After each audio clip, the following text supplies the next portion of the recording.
안녕하세요. 다정한 남걱정 다락방TV입니다. 오늘도 저의 다락을 찾아주셔서 감사드리고요. 사연 시작해보도록 하겠습니다. 안녕하세요. 저희 시누이 덕분에 이런 사연도 보내보게 되네요. 우선 기본적인 사항부터 적을게요. 시누이의 나이는 56세, 제 나이 33살, 남편 나이는 35살입니다. 남편은 사남 2녀 중 늦둥이 막내 아들이에요.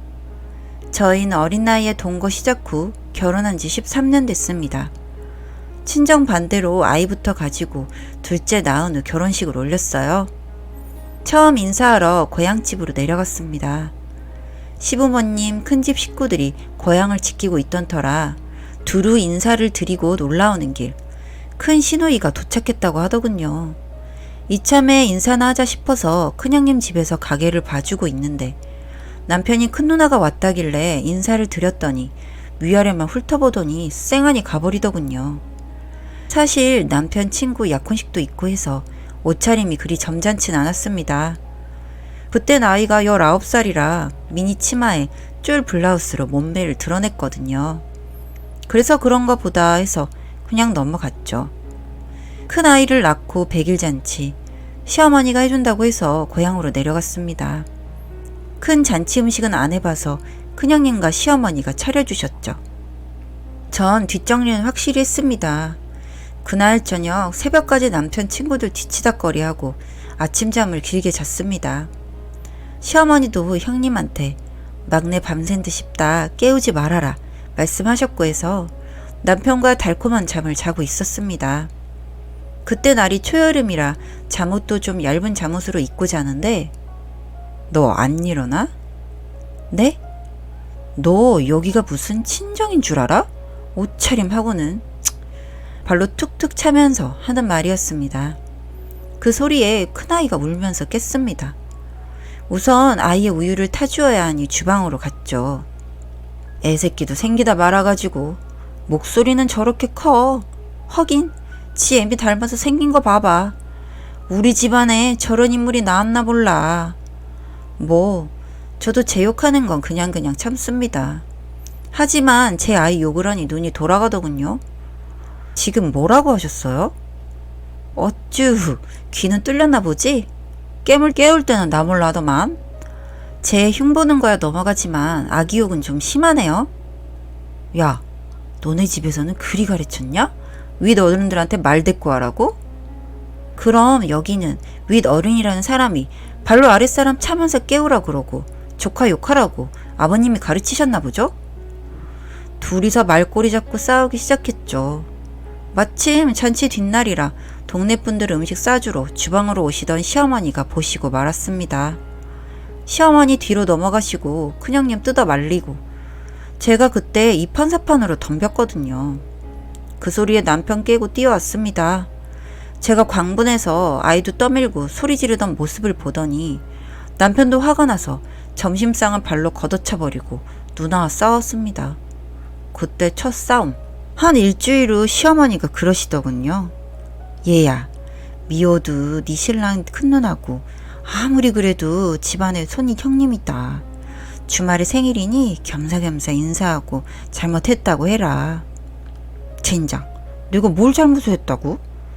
그래도 시어머니가 직접 전화해서 말씀하셨으니 사과를 하기로 했습니다.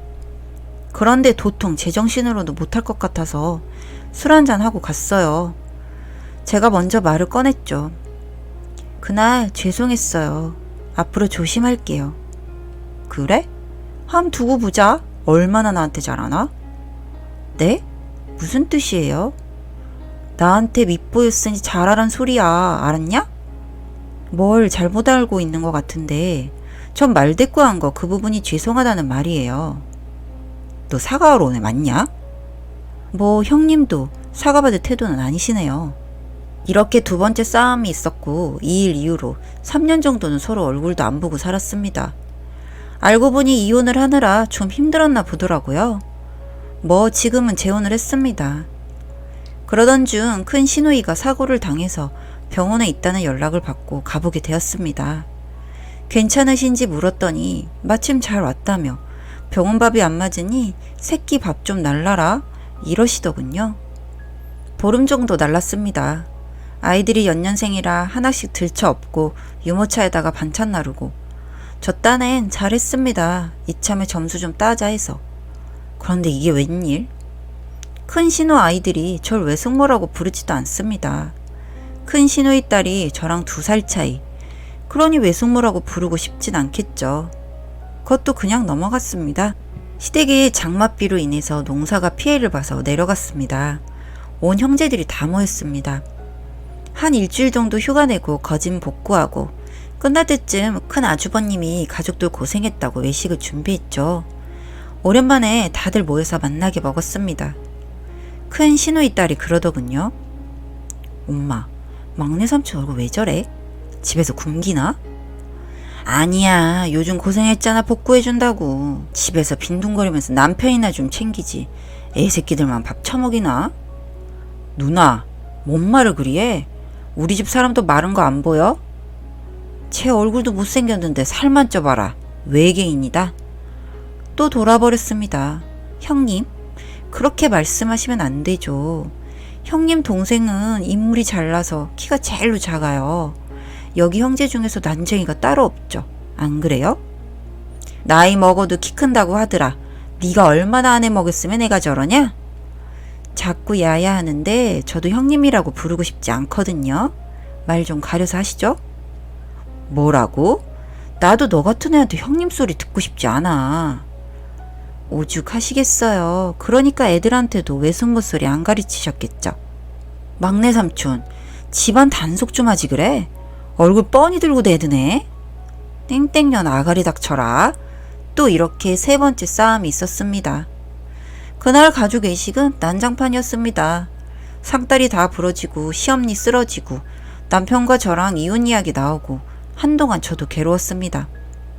남편과 저는 그래도 애정이란 게 남았는지 화해를 했고 당분간 시댁 모임 자리는 참석을 안 했죠.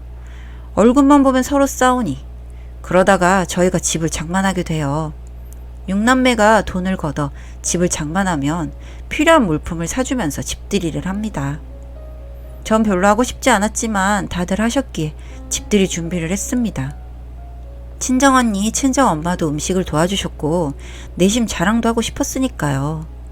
큰 시누이만 빼고 다들 모였습니다. 아주 재밌었습니다. 고스톱도 치고 얼큰하게 술도 한 잔씩들 하고. 그런데 11시 다 돼서 큰 시누이가 왔습니다. 전 긴장 모드로 들어갔죠. 재혼한 고모부도 오셨고요. 오랜만에 누나를 봐서 그런지 남편이 좋아하더군요. 뭐 핏줄은 땡기는 거니까.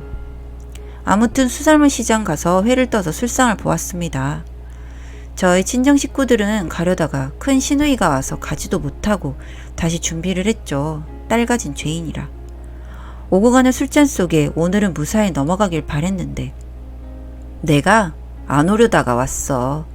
같은 경기도 살면서 전화도 없고 왕래도 안 하고 모른 척 살다가 이제 지네 집 장만하니까 뭐 필요했나 보지? 형제들 다 모이라고 하고. 언니, 우리 집 행사잖아. 왔으면서 왜 그런 소리를 해? 어이가 없어서 그런다. 저 자식은 지 마누라 치마폭에 쌓여서 형제도 없고 부모도 없고. 누나, 처형도 계시고 장모님도 계신데 그만하자. 이참에 잘 됐네. 할 말은 해야지. 그리고 딸 가진 게 죄인이라고 뭔 할 말 있냐? 형님도 딸 있으면서 그런 소리 하시면 안 되죠. 나도 내 딸 시댁 가서 싹수 없게 가르치진 않았어. 저는 또 열받기 시작하는데 남편이 방으로 들어가라고 하더군요. 저희 엄마랑 같이 방에 들어가 있으라고요. 엄마 손에 이끌려 방으로 들어왔습니다. 엄마는 당황한 내색이 역력해 보였습니다. 엄마는 물어보지도 않고 궁금해하지도 않으시더군요. 친정언니가 들어오더니 엄마 보고 가자고 하더라고요. 이러고 있으면 집안 싸움 난다고요. 친정엄마는 절 보시더니 얘야, 원래 때리는 시엄니보다 말리는 시누이가 더 밉고 그런 거다. 큰 아주버님보다 어려운 게 시엄마뻘 시누이야. 어쩌겠니, 시댁 식구들인데. 간다. 엄마는 언니 손에 이끌려 허겁지겁 갔습니다. 눈물이 나더군요. 그 자리에서 엉엉 울었습니다. 내가 뭘 그리도 잘못했고 뭘 그렇게 행동했길래 이런 마음고생을 하나 싶어서요. 물론 아랫사람인 제가 지지 않고 말대답한 거 인정합니다. 그렇지만 지금이 조선시대도 아니고 마냥 윗사람만을 떠받들 수는 없다고 봅니다. 윗사람이 존경받기를 원하면 그만큼 행동, 말 또한 바로 해야 된다고 보니까요. 쟤 지 엄마 있어서 지랄할 줄 알았는데 조용하네. 나와보라 그래. 누나 그만 가라. 그만 좀 하자. 어? 어? 야 이 새끼야. 너도 정신 좀 차려라. 남자 새끼가 돼가지고 네 마누라 치마폭에 쌓여서 살지 말고 마누라 단속 좀 해. 우리 잘 살고 있어 누나. 단지 누나하고 애 엄마가 성격이 안 맞아서 그런 거지. 그게 왜 내 탓이야. 내가 이런 말을 안 하려고 했는데 좀 해야겠다. 어디서 굴러 돌아댕긴 애를 데리고 와서 사는 꼬락서니들하고는 허구많은 지지배들 놔두고 못생기고 성격 지질맞은 애를 데리고 와서 사냐? 너도 불쌍타. 정신 차려 이놈아. 여자가 쟤 하나인 줄 알아? 요즘은 이혼남도 처녀장가 잘만 가더라. 정말 하다하다 별소리까지 다 하더군요. 전 문을 박차고 나갔습니다. 어머님, 저 이 남자와 산지 13년이에요. 시집살이 이 정도면 한 거라고 보는데 앞으로 계속 할까요? 아니면 여기서 이판사판하고 쭉 낼까요? 이러자 남편이 들어가라고 난리더군요. 저보고 그만하라고요. 아니 내가 어떻게 저딴 소리를 듣고 가만히 있어. 별 그지 같은 년이 와서 내 집에서 지랄을 떠는데 왜 내가 가만히 있어? 라고 했더니 그지 같은 년이라고 했다고 난리입니다. 미친 김에 할 말 다 해버렸습니다. 네 잘난 동생이 따라다녀서 결혼한 거고 넌 그렇게나 잘나서 이혼당하고 전 남편이 딴 년이랑 바람났니? 당장 우리 집에서 나가 라고 했고 이 사단 이후로는 시댁 식구들과 왕래를 하지 않고 있습니다. 알고 보니 다른 형님들은 이런 큰 시누이의 시집살이를 다 견디셨다고 하더군요. 따박따박 말대답한 게 제가 처음이었다고 합니다. 하지만 전 더 숙일 생각이 없습니다. 이미 시작한 거 끝을 보려고 합니다. 보시기에 제가 잘못한 부분이 있나요? 알려주시면 고쳐보려고 합니다. 그게 아니라면 저는 계속해서 큰 신우와 싸울 예정입니다. 다정한 남걱정 다락방TV였습니다. 다락방 주인에게 구독과 좋아요, 알림 설정으로 응원해주세요.